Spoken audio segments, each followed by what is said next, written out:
Salut tout le monde.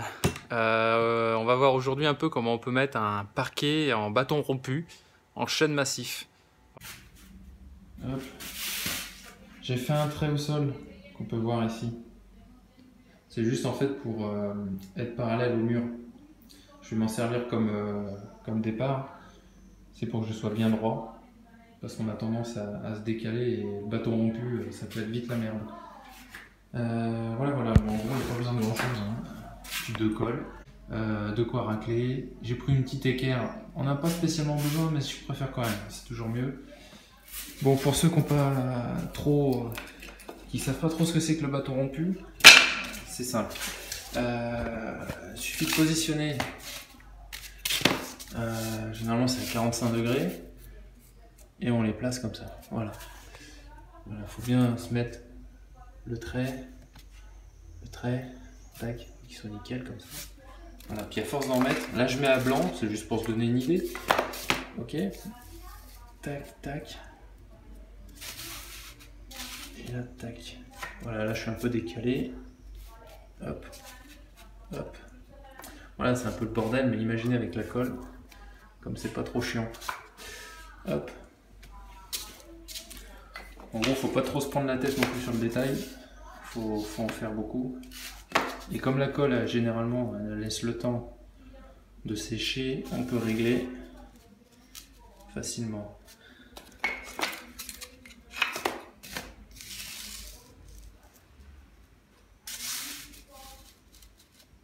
Voilà, je suis super bien. Là, je suis pas mal. Là où je suis un poil décalé, mais c'est le genre de truc. Tac. Voilà. Ça pas trop mal. Ouais, c'est hyper chiant. Et en plus, je fais ça avec une main. Hop, tac. Voilà. Voilà, grosso modo, ce que ça va donner. Donc, un conseil, il ne faut pas trop les serrer entre elles. Et après, quand on est sûr de soi, vraiment, on repart dans ce sens-là, ici, de ce côté, etc. Voilà, en gros. Une fois fini, voilà ce que ça peut donner.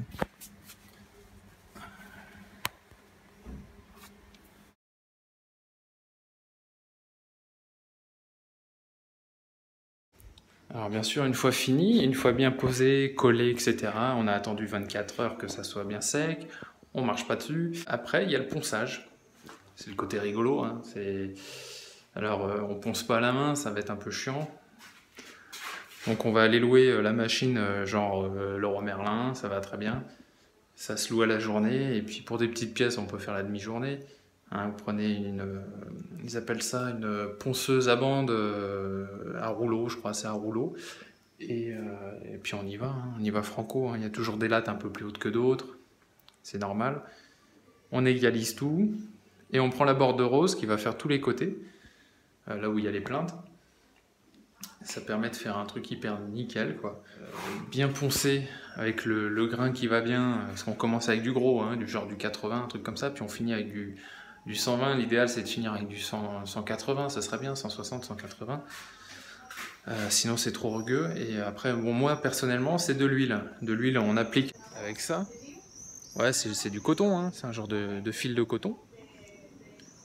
Voilà, on fout ça là-dedans, tac. Et là-dedans, je mets, hop,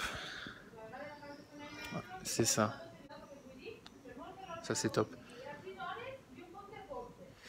Il y a juste un inconvénient, c'est un peu long, parce que faut le mettre jusque-là, tout va bien. Le temps que ça pénètre, bon, il faut bien facilement 3 jours. Le truc, c'est qu'on peut pas poser de meubles avant 10 jours.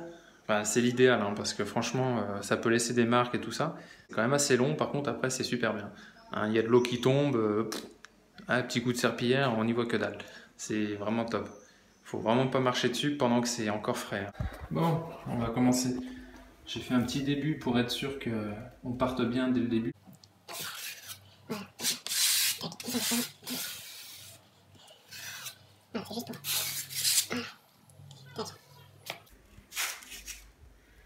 Donc là, on sait qu'on va en mettre une ici. Hop. Faut être délicat, faut pas bouger trop les autres. Voilà. Et j'en mets une autre ici. À partir de ce moment-là, on peut démonter les autres parce que je suis bien aligné. On va pouvoir démonter le reste. Ou même en rajouter un petit peu encore en haut. Là. Je peux en mettre une autre.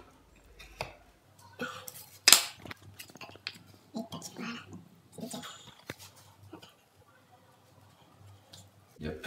Voilà, là je démonte le reste. Tac, tac. Ça bouge un peu. Tac. Voilà. Là je vais remettre la colle et je vais faire un zip. Bon, voilà ce que ça donne déjà. Bon, je sais pas, j'ai dû mettre 25 minutes, une demi-heure. Des fois ça peut faire un peu comme ça. Hein, les petits écarts comme ça, c'est pas grave. À la fin c'est poncé et vous mettez un petit peu de pâte. Ouais, c'est sûrement il y a une des plaques, une des planches qui a un petit défaut. Et du coup ça fait un peu la merde. Alors, du coup, ou vous le mettez comme ça, un peu comme ça entre les deux. Prenez pas la tête. Vous le mettez carrément comme ça. Ou, voilà. À la limite un peu entre les deux c'est pas mal. Ça équilibre un peu. Et puis voilà. Pas mal. Comme ça, tac tac. Et je vais continuer. Bah, ça donne, c'est pas mal. Tac. Ça va être sympa ça. Puisque j'ai un plafond qui va bien. En chaîne aussi. C'est mieux. Tac. Bon, pour info, il fait 3,80 m de haut. Donc j'ai prévu petite mezzanine. C'est pour ça qu'il y a des prises. Et hop, j'ai mis des prises là aussi. Alors c'est USB et interrupteur. Bon, voilà. Alors, comme on peut voir, c'est assez sympa parce que ça me permet de choisir. Il y a peut-être celui-ci qui est pas mal aussi. Ils sont toutes à peu près comme ça. Ah, celle-ci. Non, franchement, celle-ci est mieux. Je vais prendre celle-ci et puis je vais couper plutôt par là pour avoir le plus de dessin. Ce sera beaucoup plus sympa. Ma porte qui me donne jusqu'ici. Du coup, j'ai tout ça. Ça tombe bien, ça ne nous intéressait pas. Et là, à partir de là, j'ai pas mal de petits détails. Ça va être plutôt sympa. Il y en a qui auraient pu remarquer, ça c'est acheté chez Lidl, Parkside. Bah franchement pour le prix, ça va très bien. Il y a même un petit laser qu'il faut quand même prévoir l'épaisseur du disque quand on coupe. Alors, on va se mettre bien. Quand je dis qu'il faut se prévoir un petit poil, en gros un petit millimètre de plus. Comme ça on est bien.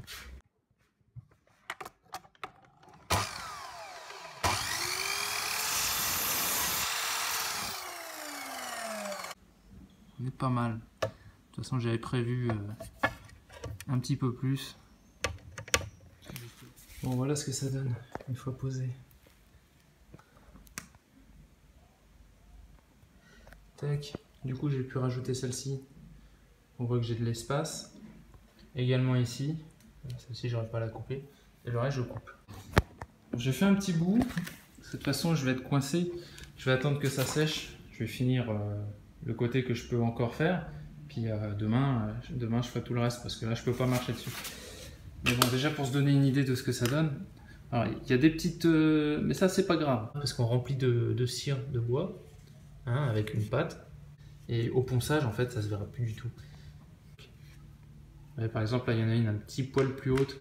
Ça c'est la colle utilisée. C'est vraiment pas mal. Vraiment pas mal.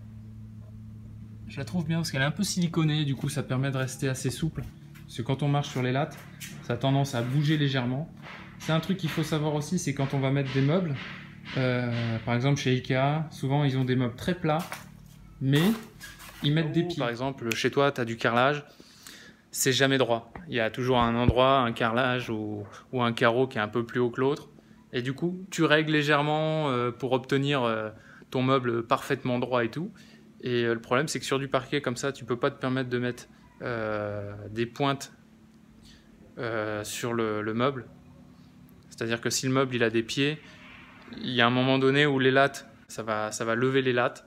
Là où il y a le pied, ça va faire du... S'il y a trop de poids dessus, c'est même pas la peine. Donc les meubles, là-dessus, l'idéal, c'est qu'ils soient ou légers avec des pattes, ou très, très gros, même lourd, hein, ça on s'en fout. C'est juste qu'il faut que ce soit bien réparti au niveau de la charge.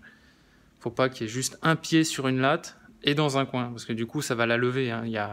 C'est une mousse qu'il y a dessous. Une mousse, j'ai pris ce qu'il y avait de mieux, hein. C'est la mousse, ça fait 4 ou 5 mm. 4-5 mm, voilà, ça fait ça. Donc voilà, et forcément du coup ça, vous voyez, ça se plie quoi. Donc c'est vachement bien, ça insonorise vachement. Voilà, j'espère que cette petite vidéo vous a plu, que ça va vous donner quelques petites idées sympas de bricolage à la maison. Et ben je vous dis suite au prochain épisode.